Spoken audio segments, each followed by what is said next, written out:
बिस्मिल्लाहिर्रहमानिर्रहीम। ये problem differential equation के partial differential equation with constant coefficient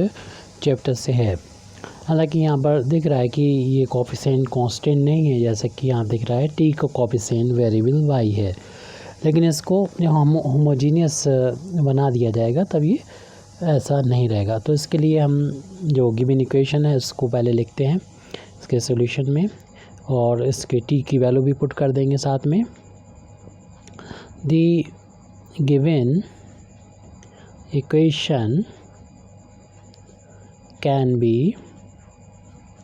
written as, तो गिवन इक्वेशन को इस तरीके से लिखा जा सकता है y इंटू टी की वैल्यू जो होती है इसको टी के तो शॉर्ट में लिखते हैं, इसका मतलब होता है del two Z over del Y square, यानी जेड का वाई के रिस्पेक्ट में दो बार पार्शियली डिफरेंशिएशन, और क्यू का मतलब होता है del Z over del Y, और राइट हैंड साइड में एक्स इंटू वाई है। अब इसको होमोजीनियस बनाने के लिए यहाँ पर वाई से पूरी इक्वेशन को मल्टीप्लाई कर लेंगे, तो मल्टीप्लाइंग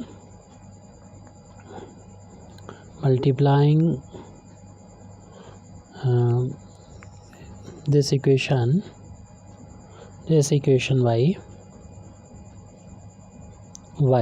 y से मल्टीप्लाई करेंगे पूरी इक्वेशन को, तो ये हो जाएगा यहाँ पर वाई स्क्वायर हो जाएगा, और del two Z over del Y square minus Y del Z over del Y is equal to X into Y square. पूरी इक्वेशन उन्होंने वाई से मल्टीप्लाई किया, दो बार डिफरेंशिएशन हो रहा है वाई के रिस्पेक्ट में, और वाई की पावर भी यहाँ पर 2 है। ऐसे ही वाई के रिस्पेक्ट में एक बार डिफरेंशिएशन हो रहा है, यहाँ पर मल्टीप्लाई में ये वाई है। तो ऐसे में ये हो जाते हैं डिफरेंशियल इक्वेशन। इसमें हम वैसे तो वेरिएबल यहाँ पर कोफिशिएंट थे, लेकिन कोफिशिएंट को जो है हम इसको लीनियर फॉर्म में जब कन्वर्ट करेंगे, और ये जो होगा कोफिशिएंट जो होंगे वो कांस्टेंट हो जाएंगे यहाँ पर वेरिएबल कोफिशिएंट। लेकिन उसके लिए हमें यहाँ पर एक सब्स्टिट्यूशन पुट करना होगा, तो इस सब्स्टिट्यूशन को यहाँ पर पुट कर देंगे। आपको मालूम ही है इस तरीके से जो भी डिफरेंशियल इक्वेशन होती है उसका सब्स्टिट्यूशन क्या होता है, यानी होमोजीनियस लीनियर डिफरेंशियल इक्वेशन ये है, तो इसका सब्स्टिट्यूशन होता है वही यहाँ पर हम अगले पेज पर पुट कर देते हैं। Putting x is equal to E to the power capital X and small y is equal to E to the power capital Y, और फिर हम यहाँ पर डेल ओवर डेल एक्स को कैपिटल डी से, और डेल ओवर डेल वाई को capital Y को डी डैश से डिनोट कर देंगे। तो जो इक्वेशन गिवन इक्वेशन में, यानी ये जो इक्वेशन हमारा लास्ट में आया है वो ट्रांसफार्म हो जाएगा। तो इसे चाहे तो हम इक्वेशन नंबर 1 डाल सकते हैं। तो एक लंबा चौड़ा प्रोसीजर है जिसको हम डायरेक्ट यहाँ पर कर रहे हैं। जब ये सब्स्टिट्यूशन रखते हैं तो डिफरेंशियल इक्वेशन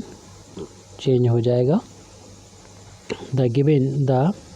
इक्वेशन जिसको हमने 1 से डिनोट किया था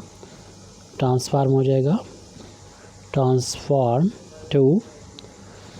तो हम लोग जानते हैं जो सेकंड डेरिवेटिव होता है और वाई के रिस्पेक्ट में होता है सेकंड डेरिवेटिव, तो उसको लिख दिया जाता है D dash minus 1 Z minus का साइन है लगा देंगे, और जो फर्स्ट डेरिवेटिव होता है वाई के रिस्पेक्ट में और वाई से मल्टीप्लाई, तो उसको लिख दिया जाता है डी डैश, और एक्स वाला यहाँ पर आया ही नहीं है, डी डैश जेड हो जाएगा यहाँ पर, तो उसको हमने यहाँ पर लिखा नहीं। राइट हैंड साइड में एक्स वाई, क्योंकि यहाँ पर भी वैल्यू रखी जा चुकी है, एक्स की वैल्यू रखना है ई टू द पावर एक्स रखना है, तो एक्स की जगह पर हमें रखना है ई की पावर एक्स, और वाई की जगह पर ई टू द पावर वाई, लेकिन वाई का था स्क्वायर तो होल अब स्क्वायर उसे ओपन कर देंगे। इन दोनों में से जेड को राइट हैंड साइड में बाहर ले लेंगे, तो बचेगा D dash minus 1 minus D dash, Z को यहाँ पर हमने बाहर ले लिया, और ये E to the power X into E to the power 2y हो जाएगा, इंटू यहाँ पर पावर का इंटू हो गया। अब डी डैश को अंदर दोनों में मल्टीप्लाई कर दें, यानी ऑपरेट कर दें, तो D dash square minus D dash minus का ये डी डैश पहले से मौजूद है, दैट इज इक्वल टू ये सेम बेस हैं तो पावर इनकी ऐड कर लेंगे, यानी एक्स में प्लस हो जाएगा 2y हो जाएगा। ये 2 टाइम्स हो जाएंगे डी डैश, तो इसको इस तरीके से लिखा जा सकता है D dash square minus 2 times D dash z is equal to E to the power x plus का 2y, ये सब कैपिटल में है। तो यहाँ पर d को कॉमन ले लेंगे, यानी इसके जब फैक्टर कर लेंगे तो इस तरीके से ये फैक्टर आ जाएंगे। डी डैश कॉमन लेने पर एक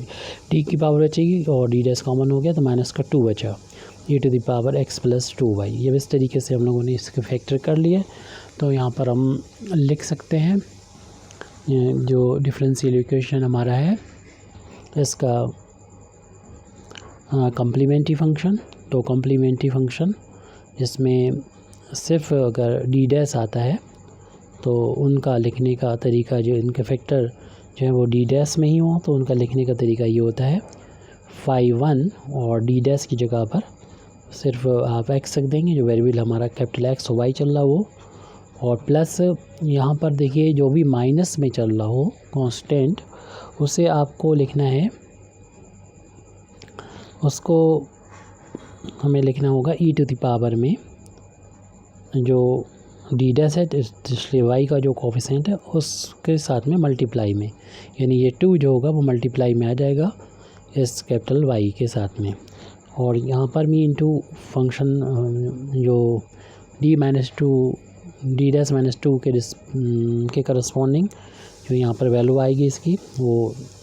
दूसरा फंक्शन x होगा, क्योंकि ये भी डी डैश में ही फंक्शन है, x होगा। और -2 के लिए इनटू में ई टू द पावर करना होगा y, लेकिन y का कोफिशिएंट, ये भी जो भी कोफिशिएंट है, यहाँ 2 था तो 2 आ गया, और अकेला d ये है डैश है, तो इस तरीके से आ जाएगा फंक्शन।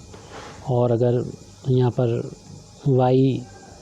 और x की फार्म में दोनों होते तो उसका अलग होता है कम्प्लीमेंट्री फंक्शन। फिलहाल अभी इतना था इसलिए लिख दिया,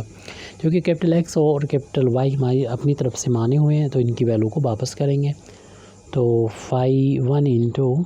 ये देखिए कैपिटल x, अगर हमने अगर हमने यहाँ पर x को स्मॉल x को e के पावर कैपिटल x माना है, और कैपिटल x के भी यहाँ पर ज़रूरत पड़ रही है, तो दोनों साइड log ले लेंगे, तो log x हो जाएगा और the log e to the power x हो जाएगा। आपको मालूम है कि log में पावर आके मल्टीप्लाई हो जाती है, और log में बेस ना लिखा हो तो e होता है, और ये दोनों बराबर हो तो इसकी वैल्यू 1 के इक्वल होती है। इस तरीके से x की वैल्यू लेफ्ट हैंड साइड में चल रही है, log x के इक्वल चल रही है, तो स्मॉल log x डायरेक्ट हम वहाँ पर लिख सकते हैं। ये रफ का काम था, फिर में दिखा सकते हैं, लेकिन स्मॉल कैपिटल x की वैल्यू देखिए हमने log x निकाल ली है, फाइंड कर ली है। इसी तरीके से इसको लिखा जा सकता है e to the power y का होल आप स्क्वायर लिख सकते हैं, और फाई 2 और कैपिटल x की वैल्यू यहाँ पर भी log x ही पुट कर दें, तो ये फाई 1 और log एक नया फंक्शन x का हो जाएगा, जिसको हम f1 x से भी डिनोट कर सकते हैं, प्लस यहाँ पर e टू द पावर जो कि y है, हम लोगों ने शुरुआत में माना था कि पावर y के इक्वल है, माना था, जैसे y लिख सकते हैं, और इसका स्क्वायर है, और ये फाई 2 और log मिल के एक नया फंक्शन f2 बना देगा, यानी f2 x हो जाएगा। तो इस तरीके से कम्प्लीमेंट्री फंक्शन तो हमारा यहाँ पर ये आ चुका है। अब पर्टिकुलर इंटीग्रल की वैल्यू जो है वो यहाँ पर फाइंड करना होगा। तो पर्टिकुलर इंटीग्रल की वैल्यू हो जाएगी 1/, यहाँ पर z का जो कोएफिशिएंट है उसको यहाँ पर लिख देंगे, यानी d डैश और d डैश माइनस का 2, और राइट हैंड साइड में जो लिखा हुआ है उसको हमें लिखना होगा, यानी e टू द पावर हो जाएगा x प्लस का 2y। अब इसमें सॉल्व करने का तरीका तो ये होता है कि जहाँ पर d नज़र आए वहाँ पर x कैपिटल x जो है यहाँ वेरिएबल, उसको कोएफिशिएंट रख देंगे, और जहाँ पर d डैश हो वहाँ पर जो y को कोएफिशिएंट है 2 रख देंगे। लेकिन अगर यहाँ पर ऐसा करते हैं, यानी इस वाले फैक्टर में अगर ऐसा करते हैं, तो ये अपान में 0 हो जाएगा, तो फिर वो फार्मूला फेल हो जाता है जब 0 आता है। हाँ, अगर 0 नहीं आ रहा तो वहाँ पर रख सकते हैं, जैसे इस वाले फैक्टर में d डैश की यहाँ पर y को कोएफिशिएंट 2 रख सकते हैं, तो रख देंगे, यहाँ पर 2 रख देंगे, और d डैश माइनस 2 इसमें ऐसा नहीं करेंगे। ये तब होता है जब आपका जो फंक्शन होता है यानी एफ डी डैश और e to the power ax plus by हो, तो इसे सॉल्व करने का तरीका ये होता है पर्टिकुलर इंटीग्रल का, जहाँ डी होता है वहाँ पर एक्स का कोफिशिएंट रख दिया करते हैं और जहाँ डी डैश होता है वहाँ पर वाई का कोफिशिएंट, और ये इस तरीके से रहता है और ये पर्टिकुलर इंटीग्रल हो जाता है। लेकिन इस वाले में हमने यही अप्लाई किया, लेकिन जब ये ज़ीरो के बराबर आ जाए, यानी एफ ए कम बी की वैल्यू ज़ीरो के इक्वल बराबर आ जाए, तो तब लगा सकते थे जब एफ ए कमा बी ज़ीरो के इक्वल नहीं है, और ज़ीरो के इक्वल आ जाए तब फार्मूला चेंज हो जाता है। तब इस तरीके से हम लोग करते हैं, जब ज़ीरो आ जाए उस केस में 1/, F D comma D dash E to the power A X plus B Y को सॉल्व करने का तरीका ये होता है। यहाँ 1 का इंटू मान लेते हैं और इसको जो है हम ई टू द पावर एक्स को पहले लिख देते हैं, ई की power A X plus B Y को, और जहाँ पर भी फंक्शन में डी नज़र आए वहाँ पर डी प्लस, वहाँ पर रख देंगे डी प्लस का ए रख देंगे जहाँ जहाँ पर भी डी हो, और जहाँ डी डैश होगा वहाँ पर रखना है वाई का कोफिशिएंट वी, यानी डी डैश प्लस का बी रख देंगे। और यहाँ पर सिर्फ 1 जो यहाँ पर इनटू में माना था वो छोड़ जाते हैं, बाकी सॉल्व कर लेते हैं। तो हमें भी इसी फार्मूले का यूज़ करना है कि हमारा भी ये देख रहे हैं जो कोफिशिएंट है डी की जगह पर